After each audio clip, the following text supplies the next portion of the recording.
खबरदार क्योंकि सवाल जिंदगी दा मैं हाँ तुहाडे नाल गुरप्रीत सिंह ते खबरदार दे विच सब तो पहलां गल करांगे बचपन दे दुश्मणां दी जिन्हां ते पुलिस ने कसिया शिकंजा क्योंकि उन्होंने अपने एक मतलब लई ना सिर्फ एक बल्कि कई गुनाहां नूं अंजाम दिता। लंबे वेले तक वो अपने मनसूबियां च कामयाब भी हुंदे रहे पर एक बच्चे दी हुशियारी उन्हां दी चलाकी ते भारी पै गई ते हुण वो पहुंच चुके ने सलाखां दे पिछे। ਇਹ ਤਿੰਨ ਮਾਸੂਮ ਜਿਨ੍ਹਾਂ ਨੂੰ ਆਪਣਿਆਂ ਦੇ ਵਿਚਾਲੇ ਚੰਗੀ ਜ਼ਿੰਦਗੀ ਜੀਣ ਦਾ ਹੱਕ ਸੀ, ਜਿਨ੍ਹਾਂ ਨੂੰ ਪੜ੍ਹਾਈ ਲਿਖਾਈ ਦੇ ਨਾਲ ਖੇਡਣ ਦਾ ਹੱਕ ਸੀ, ਲੇਕਿਨ ਪਰ ਇਹਨਾਂ ਤੋਂ ਇਹ ਹੱਕ ਖੋਹ ਲਿਆ ਗਿਆ ਅਤੇ ਇਹਨਾਂ ਨੂੰ ਬੰਦੂਆ ਮਜ਼ਦੂਰੀ ਦੇ ਦਲਦਲ 'ਚ ਧਕੇਲ ਦਿੱਤਾ ਗਿਆ। ਪਰ ਹੁਣ ਫਿਰੋਜ਼ਪੁਰ ਪੁਲਿਸ ਦੀ ਮਦਦ ਨਾਲ ਇਹ ਆਜ਼ਾਦ ਹੋ ਚੁੱਕੇ ਨੇ ਅਤੇ ਇਹਨਾਂ ਨੂੰ ਆਜ਼ਾਦ ਕਰਵਾਇਆ ਗਿਆ ਕੁਝ ਲੋਕਾਂ ਦੇ ਚੁੰਗਲ ਤੋਂ, ਜਿਨ੍ਹਾਂ ਨੇ ਪਹਿਲਾਂ ਇਹਨਾਂ ਨੂੰ ਅਗਵਾ ਕਰਨ ਦਾ ਅਪਰਾਧ ਕੀਤਾ, ਫਿਰ ਇਹਨਾਂ ਨੂੰ ਕੈਦ 'ਚ ਰੱਖ ਕੇ ਬੰਦੂਆ ਮਜ਼ਦੂਰੀ ਕਰਵਾਈ। ਇੰਨਾ ਹੀ ਨਹੀਂ, इस दौरान इन्हां बच्चों के नाल कुटमार भी की जाती सी। मैं रोटी लैन गया रात थी तेरा गड्डी धक्का मारिया मैं बह गई इत्थे लैन तान के चाह चू पिया के कूड़ा सटाया है तड़के तड़के ठा देंदे ने कूड़ा कड़ा सटा देंदे ने ते आप बाहर अंदर जांदे ने मारदे कुटदे भी मारदे वे कुटदे भी आ ਉਹਦੇ ਕੋਈ ਪੈਸੇ ਦਿੰਦੇ ਤੁਹਾਨੂੰ ਕੰਮ ना कहंदे तानू पैसे देवांगे रोटी देवांगे सारा कुछ देवांगे आन के कुछ देंदे ही नहीं। ਕੀ ਕਰਾਉਂਦੇ ਸੀ ਉੱਥੇ ਤੁਹਾਡੇ ਤੋਂ? ਉੱਥੇ ਕੂੜਾ ਸੜਾਉਂਦੇ ਸੀ।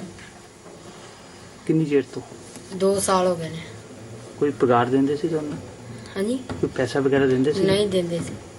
ਆਪਣੇ ਉੱਤੇ ਹੋ ਰਹੇ ਜ਼ੁਲਮਾਂ ਤੋਂ ਪਰੇਸ਼ਾਨ ਹੋ ਕੇ ਇੱਕ ਬੱਚਾ ਹਿੰਮਤ ਦਿਖਾਉਂਦੇ ਹੋਏ ਉੱਥੋਂ ਫਰਾਰ ਹੋ ਗਿਆ ਅਤੇ ਪੁਲਿਸ ਨੂੰ ਇਸ ਬਾਰੇ ਜਾਣਕਾਰੀ ਦਿੱਤੀ, ਜਿਸ ਤੋਂ ਬਾਅਦ ਪੁਲਿਸ ਨੇ ਕਾਰਵਾਈ ਕਰਦੇ ਹੋਏ ਮੌਕੇ ਤੋਂ ਨਾ ਸਿਰਫ ਬਾਕੀ ਬੱਚਿਆਂ ਨੂੰ ਰਿਹਾ ਕਰਵਾਇਆ ਬਲਕਿ 2 ਮੁਲਜ਼ਮਾਂ ਨੂੰ ਗ੍ਰਿਫਤਾਰ ਵੀ ਕੀਤਾ, जबकि कई होर मुलजमा की गिरफ्तारी होना हले बाकी है। 2 बंदे अरेस्ट हुए, रणबीर सिंह राणा और बगीचा सिंह। बाकी आगे हम तफ्तीश कर रहे हैं कि इन्होंने आगे भी कोई बच्चे ऐसे किडनैप करके सप्लाई किए हो या कई पट्टे या पशुओं के कोठे में काम करने के लिए भेजे हो सकते, इनका हम तफ्तीश कर रहे हैं। पुलिस हुण मुलजमां दे कुछ ठिकाणिਆਂ ਤੇ ਛਾਪੇਮਾਰੀ ਕਰ ਰਹੀ ਹੈ, ਨਾਲ ਹੀ ਇਹ ਜਾਣਨ ਦੀ ਕੋਸ਼ਿਸ਼ ਕੀਤੀ ਜਾ ਰਹੀ ਹੈ ਕਿ ਇਹਨਾਂ ਲੋਕਾਂ ਨੇ ਪਹਿਲਾਂ ਵੀ ਇਸੇ ਤਰ੍ਹਾਂ ਮਾਸੂਮਾਂ ਨੂੰ ਅਗਵਾ ਕਰਕੇ ਉਹਨਾਂ ਦੇ ਬਚਪਨ ਨੂੰ ਖੋਹਣ ਦੀ ਕੋਸ਼ਿਸ਼ ਤਾਂ ਨਹੀਂ ਕੀਤੀ, ਨਾਲ ਹੀ ਬੱਚਿਆਂ ਨੂੰ ਉਹਨਾਂ ਦੇ ਪਰਿਵਾਰ ਨਾਲ ਮਿਲਾਉਣ ਦੀ ਵੀ ਕਾਰਵਾਈ ਸ਼ੁਰੂ ਕੀਤੀ ਗਈ ਹੈ। ਗੁਰਦਰਸ਼ਨ ਸਿੰਘ ਸੰਧੂ, ਜ਼ੀ ਮੀਡੀਆ, ਫਿਰੋਜ਼ਪੁਰ। ਫਿਰੋਜ਼ਪੁਰ 'ਚ ਇੱਕ 4 ਸਾਲ ਦੀ ਬੱਚੀ ਦੇ ਨਾਲ ਜ਼ਬਰ ਜਨਾਹ ਦਾ ਮਾਮਲਾ ਸਾਹਮਣੇ ਆਇਆ। इल्जाम पिंड दे एक शख्स ते लगे ने जिसने 10 रुपए का लालच दे के बच्ची दे नाल इस दरिंदगी नूं अंजाम दिता। पीड़ित की मां मुताबक बच्ची खेडण लई घरों बाहर गई हुई सी जिथे मुलजम उसनूं नाल लै गया। डॉक्टरां वालों मैडिकल जांच तो बाद रेप की तस्दीक कर दी गई है ते पुलिस ने भी मुलजम के खिलाफ मामला दर्ज करके जांच विड़ दी है।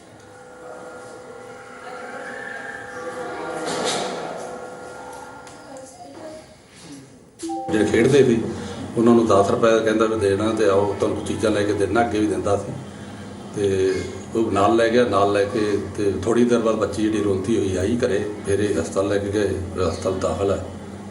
ਤੁਸੀਂ ਕੀ ਕਾਰਵਾਈ ਕਰਦੇ? ਅਸੀਂ ਬਲਾਤਕਾਰ ਦਾ ਮੁਕੱਦਮਾ ਦਰਜ ਕਰ ਰਹੇ। अगला खुलासा बरनाला तो है। इत्थे एक अजिहा गिरोह गिरफ्तार किया गया जो वारदातां दा सैकड़ा लगा चुका सी ते इन्हां दी वजह करके सब तो वध परेशान सन किसान, क्योंकि यह गिरोह खेतां 'च लगे ट्रांसफार्मर चोरी करता सी। मूंह लुकाउण दी कोशिश कर रहे लोग की इस तरह अपने काले कारनामिਆਂ ਨੂੰ लुका सकते ने? शायद नहीं, क्योंकि पुलिस की गिरफ्त विच आउण तो बाद इन्हां दे गुनाह सब दे सामने आ चुके ने ते हुण इह खुद भी इन्हां इल्जामां ਨੂੰ कबूल कर रहे ने। मूल रूप तो उत्तर प्रदेश दे रहण वाले इह सारे मुलजम बरनाला पुलिस दे शिकंजे विच फसे ने। इन्हां ते इल्जाम ने खेतां विच लगे ट्रांसफार्मर चोरी करन दे, ਉਹ भी कोई 10 या 20 वारी नहीं सगों 100 तो ज्यादा वारी। पुलिस मुताबक ये लोग ट्रांसफार्मर चों निकलन वाला तांबा बेच दिंदे सन ते इसे तरह अपनी जेबां भर रहे सन। ਇਹਨਾਂ ਦਾ ਜਿਹੜਾ ਪੁਲਿਸ ਰਿਮਾਂਡ ਲੈ ਕੇ ਇਹਨਾਂ ਤੋਂ ਪੁੱਛਗਿੱਛ ਕੀਤੀ ਗਈ। ਇਹਨਾਂ ਤੋਂ 41 ਕਿਲੋ ਜਿਹੜਾ ਹੈ ਤਾਂਬਾ ਉਹ ਵੀ ਬਰਾਮਦ ਕੀਤਾ ਗਿਆ। ਇਹ ਕਿੱਥੇ ਲਿਜਾ ਕੇ ਤਾਂਬਾ ਵੇਚਦੇ ਸੀ, ਇਹਨਾਂ ਦੇ ਹਲੇ 2 ਸਾਥੀ ਜਿਹੜੇ ਹੈ ਬਾਕੀ ਨੇ, ਉਹਨਾਂ ਦੀ ਜਲਦੀ ਗ੍ਰਿਫਤਾਰੀ ਜਿਹੜੀ ਹੈ ਅਮਲ ਵਿੱਚ ਲਿਆਵਾਂਗੇ। ਇਹ ਇਲਾਕਾ ਮਹਿਲ ਕਲਾਂ ਤੇ ਬਰਨਾਲਾ ਜ਼ਿਲ੍ਹੇ ਦੇ ਥਾਣਿਆਂ ਵਿੱਚ ਕਰੀਬ 100 ਤੋਂ ਉੱਪਰ ਜਿਹੜਾ ਹੈ ट्रांसफार्म चोरी कर चुके हैं। ਪੁਲਿਸ ਨੇ ਇਸ ਗਿਰੋਹ ਦੇ 5 ਮੈਂਬਰਾਂ ਤੋਂ 41 ਕਿਲੋ ਤਾਂਬਾ ਅਤੇ ਇੱਕ ਗੱਡੀ ਵੀ ਬਰਾਮਦ ਕੀਤੀ ਹੈ। ਫੜੇ ਗਏ ਮੁਲਜ਼ਮਾਂ ਚੋਂ ਇੱਕ ਡਰਾਈਵਰ ਹੈ ਜੋ ਇਹਨਾਂ ਨੂੰ ਚੋਰੀ ਕੀਤੇ ਗਏ ਟਰਾਂਸਫਾਰਮਰ ਹੋਰਨਾਂ ਥਾਵਾਂ ਤੇ ਲਿਜਾਣ ਵਿੱਚ ਮਦਦ ਕਰਦਾ ਸੀ। ਇਹ ਜ਼ਿਆਦਾ ਟਰਾਂਸਫਰ ਚੋਰੀ ਕਰ ਲੈਂਦੇ ਜੀ? ਹਾਂਜੀ, ਪਤਾ ਨਹੀਂ ਰਾਹ ਚ ਕੀ ਕਰਦੇ ਸੀ, ਬੋਰੀ ਤੇ ਲਾਦੇ ਤੇ ਲੈ ਜਾਂਦੇ ਸੀ। ਕਿੰਨੇ ਕਿ ਚੋਰੀਆਂ ਤੁਹਾਡੇ ਨਾਲ ਗਏ ਨੇ? ਮੈਂ 6 ਚੱਕਰ ਆਇਆ ਤੇ 4 ਚੱਕਰ ਲੈ ਕੇ ਗਿਆ ਮਾਲ ਤੇ 3 ਚੱਕਰ ਖਾਲੀ ਗਏ।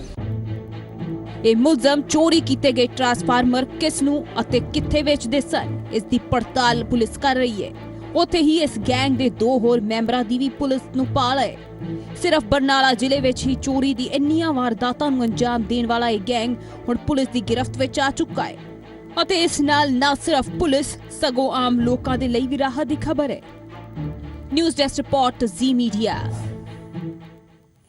ਅਗਲਾ ਖੁਲਾਸਾ ਗੁਰਦਾਸਪੁਰ ਦੇ ਬਟਾਲਾ ਤੋਂ, ਜਿੱਥੇ ਚੋਰਾਂ ਦੀ ਦਹਿਸ਼ਤ ਫੈਲੀ ਹੋਈ ਸੀ। ਲੋਕ ਆਪਣੇ ਘਰਾਂ ਨੂੰ ਚੋਰਾਂ ਤੋਂ ਬਚਾਉਣ ਲਈ ਇੰਤਜ਼ਾਮ ਕਰ ਰਹੇ ਸਨ, ਪਰ ਇਸ ਵਾਰ ਚੋਰਾਂ ਦੀ ਤਾਂ ਪਲੈਨਿੰਗ ਹੀ ਕੁਝ ਹੋਰ ਸੀ, ਕਿਉਂਕਿ ਆਮ ਲੋਕਾਂ ਦੇ ਘਰਾਂ ਨੂੰ ਨਹੀਂ, ਸਗੋਂ ਉਹਨਾਂ ਨੇ ਰੱਬ ਦੇ ਘਰ ਨੂੰ ਨਿਸ਼ਾਨਾ ਬਣਾਉਣ ਦੀ ਫਿਰਾਕ ਵਿੱਚ ਸਨ ਤੇ ਆਪਣੇ ਇਸ ਮਨਸੂਬੇ ਨੂੰ ਪੂਰਾ ਵੀ ਕਰ ਗਏ।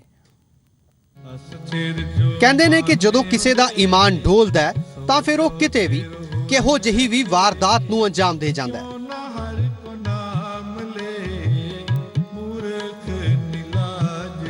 ਕੁਝ ਅਜਿਹਾ ਹੀ ਹੋਇਆ ਹੈ ਬਟਾਲਾ ਦੇ ਫਤਿਹਗੜ੍ਹ ਚੂੜੀਆਂ ਵਿੱਚ, ਜਿੱਥੋਂ ਦੇ ਮੇਨ ਬਾਜ਼ਾਰ ਇਲਾਕੇ ਦੇ ਇਸ ਗੁਰਦੁਆਰੇ ਵਿੱਚ ਚੋਰਾਂ ਨੇ ਇੱਕ ਵੱਡੀ ਵਾਰਦਾਤ ਨੂੰ ਅੰਜਾਮ ਦਿੱਤਾ। ਇਹ ਟੁੱਟਿਆ ਤਾਲਾ ਤੇ ਟੁੱਟੀ ਹੋਈ ਗੋਲਕ ਉਸੇ ਵਾਰਦਾਤ ਦਾ ਸਬੂਤ ਹੈ ਜਿਸ ਨੂੰ ਰਾਤ ਦੇ ਵੇਲੇ ਅੰਜਾਮ ਦਿੱਤਾ ਗਿਆ ਅਤੇ ਪੂਰੀ ਵਾਰਦਾਤ ਕੈਦ ਹੋਈ ਗੁਰਦੁਆਰੇ 'ਚ ਲੱਗੇ ਸੀਸੀਟੀਵੀ ਕੈਮਰੇ ਵਿੱਚ। ਇਹਨਾਂ ਤਸਵੀਰਾਂ ਨੂੰ ਗੌਰ ਨਾਲ ਵੇਖੋ।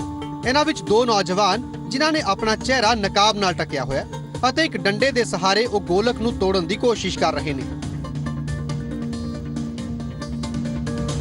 ਜਿਵੇਂ ਹੀ ਉਹ ਇਸ ਵਿੱਚ ਕਾਮਯਾਬ ਹੁੰਦੇ ਨੇ, ਇੱਕ ਕੱਪੜੇ ਤੇ ਗੋਲਕ ਵਿੱਚੋਂ ਰੁਪਏ ਕੱਢ ਕੇ ਇਕੱਠੇ ਕਰਨ ਲੱਗਦੇ ਨੇ ਅਤੇ ਪੋਟਲੀ ਬੰਨ੍ਹ ਕੇ ਫਰਾਰ ਹੋ ਜਾਂਦੇ ਨੇ।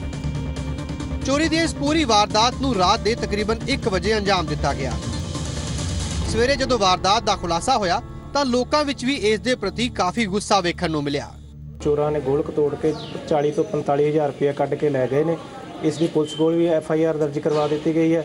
ਸਾਧ ਸੰਗਤ ਦੀ ਪ੍ਰਸ਼ਾਸਨ ਤੋਂ ਪੁਰਜੋਰ ਅਪੀਲ ਹੈ ਕਿ ਚੋਰਾਂ ਨੂੰ ਛੇਤੀ ਤੋਂ ਛੇਤੀ ਫੜ ਕੇ ਲੋਕਾਂ ਦੇ ਸਾਹਮਣੇ ਨਸ਼ਰ ਕੀਤਾ ਜਾਵੇ। ਸਥਾਨਕ ਲੋਕ ਇਲਾਕੇ ਵਿੱਚ ਚੋਰੀ ਦੀਆਂ ਵਾਰਦਾਤਾਂ ਵਧਣ ਦੀ ਸ਼ਿਕਾਇਤ ਕਰ ਰਹੇ ਨੇ।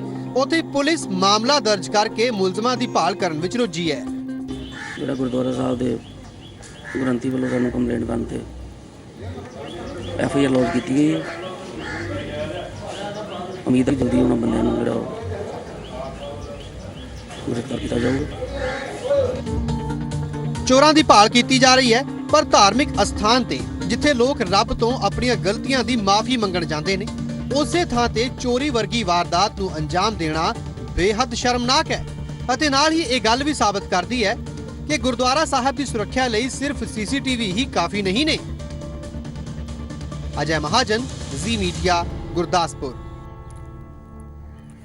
ਲੁਧਿਆਣਾ 'ਚ ਇੱਕ ਪ੍ਰੇਮੀ ਜੋੜੇ ਵੱਲੋਂ ਖੁਦਕੁਸ਼ੀ ਕੀਤੇ ਜਾਣ ਦਾ ਮਾਮਲਾ ਸਾਹਮਣੇ ਆਇਆ। ਬਾੜੇਵਾਲ ਰੋਡ ਇਲਾਕੇ ਦੇ ਇੱਕ ਘਰ 'ਚ ਦੋਵਾਂ ਨੇ ਜ਼ਹਿਰ ਖਾ ਕੇ ਖੁਦਕੁਸ਼ੀ ਕਰਨ ਦੀ ਕੋਸ਼ਿਸ਼ ਕੀਤੀ, ਜਿਸ 'ਚ ਔਰਤ ਦੀ ਤਾਂ ਮੌਕੇ ਤੇ ਹੀ ਮੌਤ ਹੋ ਗਈ, ਜਦਕਿ ਸ਼ਖਸ ਨੂੰ ਗੰਭੀਰ ਹਾਲਤ 'ਚ ਹਸਪਤਾਲ 'ਚ ਦਾਖਲ ਕਰਵਾਇਆ ਗਿਆ। ਪੁਲਿਸ ਦੇ ਮੁਤਾਬਕ ਮ੍ਰਿਤਕ ਔਰਤ ਵਿਆਹੁਤਾ ਸੀ, ਜਦਕਿ ਸ਼ਖਸ ਕੁਆਰਾ ਸੀ।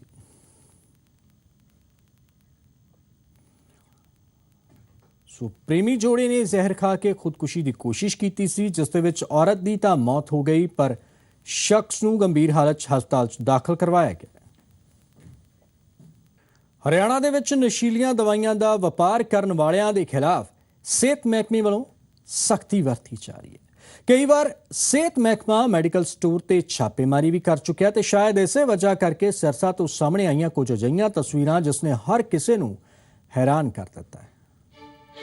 ਸੜਕ ਕੰਢੇ ਪਈਆਂ ਇਹ ਦਵਾਈਆਂ, ਜਿਨ੍ਹਾਂ ਵਿੱਚੋਂ ਕੁਝ ਐਕਸਪਾਇਰ ਹੋ ਚੁੱਕੀਆਂ ਨੇ, ਪਰ ਕੁਝ ਦਵਾਈਆਂ ਦੀ ਮਿਆਦ ਅਜੇ ਬਾਕੀ ਹੈ, ਪਰ ਫਿਰ ਵੀ ਇਹਨਾਂ ਨੂੰ ਸੜਕ ਕੰਢੇ ਸੁੱਟ ਦਿੱਤਾ ਗਿਆ ਅਤੇ ਕੁਝ ਦਵਾਈਆਂ ਨੂੰ ਤਾਂ ਸਾੜਿਆ ਵੀ ਗਿਆ। ਸਿਹਤ ਵਿਭਾਗ ਦੀ ਟੀਮ ਨੇ ਇਹ ਦਵਾਈਆਂ ਬਰਾਮਦ ਕੀਤੀਆਂ ਨੇ ਸਿਰਸਾ ਦੇ ਬੈਦਵਾਲਾ ਰੋਡ ਤੋਂ। ਇੱਥੇ 1 ਕਿਲੋਮੀਟਰ ਦੇ ਦਾਇਰੇ ਵਿੱਚ ਇਹ ਦਵਾਈਆਂ ਖਿਲਰੀਆਂ ਹੋਈਆਂ ਮਿਲੀਆਂ। ਲੋਕਾਂ ਨੇ ਜਦੋਂ ਇਹ ਦਵਾਈਆਂ ਵੇਖੀਆਂ ਤਾਂ ਸਿਹਤ ਵਿਭਾਗ ਨੂੰ ਜਾਣਕਾਰੀ ਦਿੱਤੀ ਗਈ। ਸਿਹਤ ਵਿਭਾਗ ਪੁਲਿਸ ਦੇ ਨਾਲ ਮੌਕੇ ਤੇ ਪਹੁੰਚਿਆ ਤਾਂ ਪਤਾ ਲੱਗਿਆ ਕਿ ਇਹਨਾਂ ਵਿੱਚੋਂ ਕਈ ਦਵਾਈਆਂ ਨਸ਼ੀਲੀਆਂ ਨੇ ਅਤੇ ਬਗੈਰ ਲਾਇਸੈਂਸ ਦੇ ਇਹਨਾਂ ਨੂੰ ਵੇਚਿਆ ਨਹੀਂ ਜਾ ਸਕਦਾ।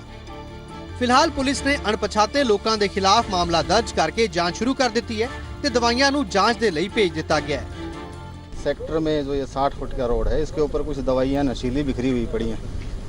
तो हम आए हैं मौके पे सूचना मिलने पर, देखा है कुछ दवाइयाँ जली हुई मिली हैं, कुछ बिखरी हुई पड़ी हैं, जिसको हेल्थ डिपार्टमेंट और हम कब्जे में लेने लग रहे हैं। एक सूचना पे मैं यहाँ पे हुड्डा के सड़क पे पहुँचा हूँ जो वेदवाला की तरफ जाती है। यहाँ पे एक साइड पे काफ़ी मात्रा में दवाइयाँ जो हैं, कुछ एक्सपायर्ड हैं, कुछ बिना एक्सपायरी के हैं, वो यहाँ फेंकी गई हैं। पुलिस को बुला लिया गया है और FIR लॉन्च करवा रहे हैं इसके अंदर। ਦਵਾਈਆਂ ਨੂੰ ਕਬਜ਼ੇ 'ਚ ਲੈ ਕੇ ਕਾਰਵਾਈ ਜਾਰੀ ਹੈ, ਪਰ ਸਵਾਲ ਇਹ ਹੈ ਕਿ ਇਹ ਦਵਾਈਆਂ ਇੱਥੇ ਸੁੱਟੀਆਂ ਕਿਸ ਨੇ ਅਤੇ ਇਸ ਤਰ੍ਹਾਂ ਨਾਲ ਦਵਾਈਆਂ ਨੂੰ ਸਾੜਨ ਦੇ ਪਿੱਛੇ ਕੀ ਮਕਸਦ ਸੀ? ਕੀ ਸਿਹਤ ਵਿਭਾਗ ਦੇ ਵੱਲੋਂ ਕੀਤੀ ਜਾ ਰਹੀਆਂ ਕਾਰਵਾਈਆਂ ਦੇ ਚੱਲਦਿਆਂ ਬੁਖਲਾਹਟ ਵਿੱਚ ਅਜਿਹਾ ਕੀਤਾ ਗਿਆ?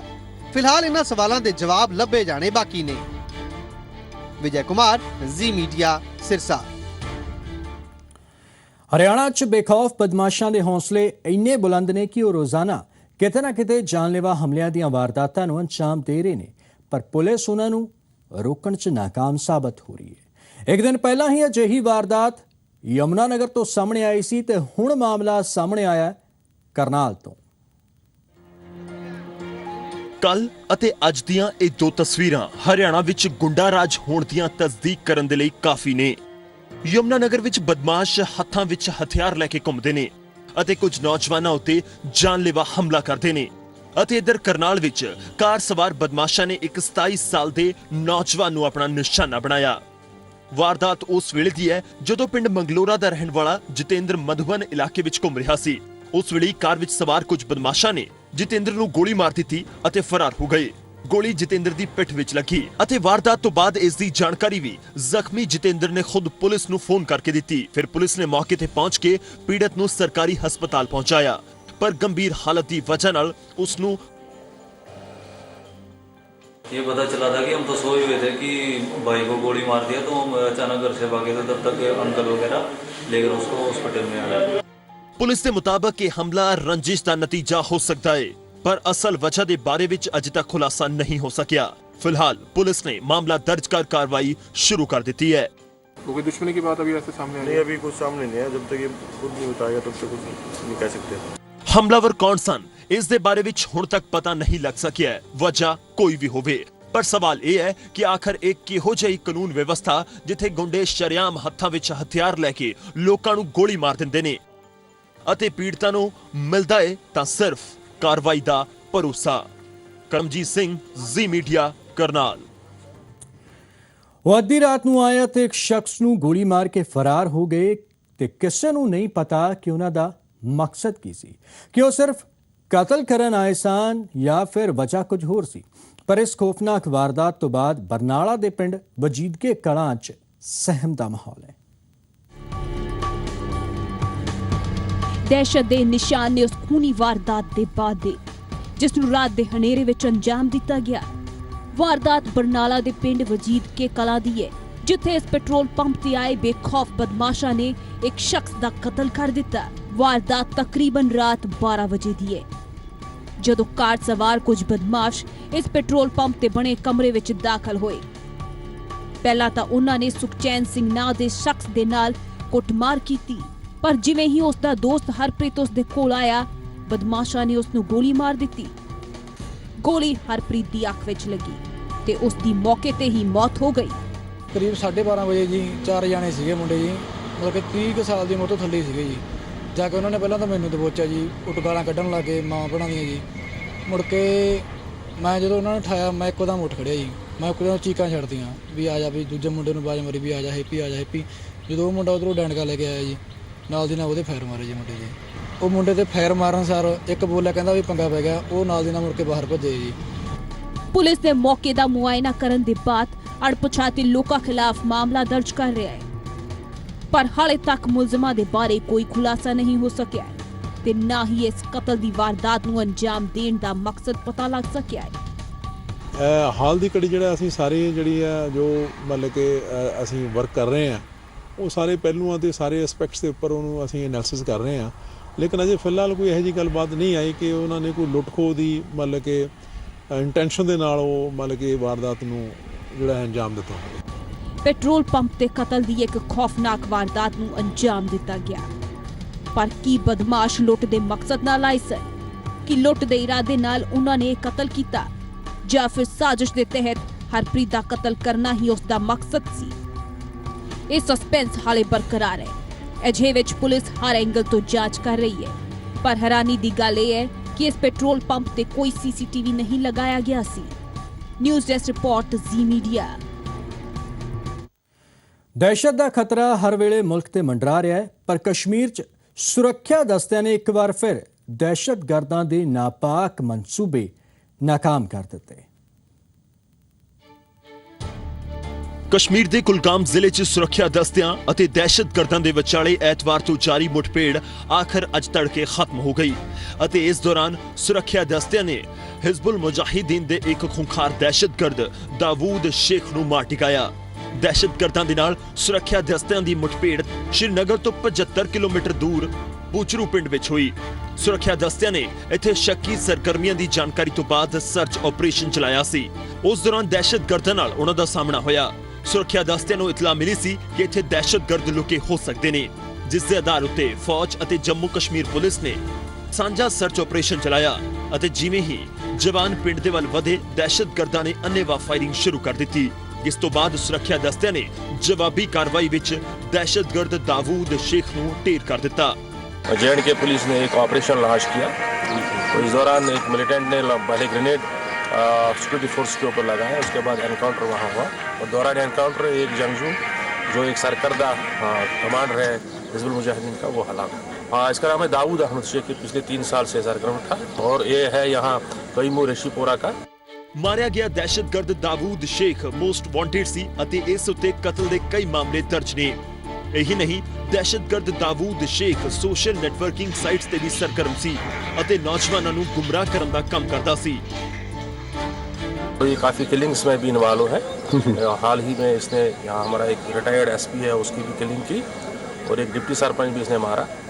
साथ ही इसने एक फॉलोवर यहाँ रफ़ीक अहमद था, उसको भी इसने हलाक कर डाला था और एक पुलिस कांस्टेबल ज़ोहर अहमद उसको भी इसने हलाक कर डाला था और बहुत सारी किलिंग्स में ये इन्वॉल्व है। ਦਹਿਸ਼ਤਗਰਦਾਂ ਦੇ ਕੋਲੋਂ ਹਥਿਆਰ ਅਤੇ ਗੋਲਾ ਬਾਰੂਦ ਵੀ ਬਰਾਮਦ ਹੋਇਆ ਹੈ।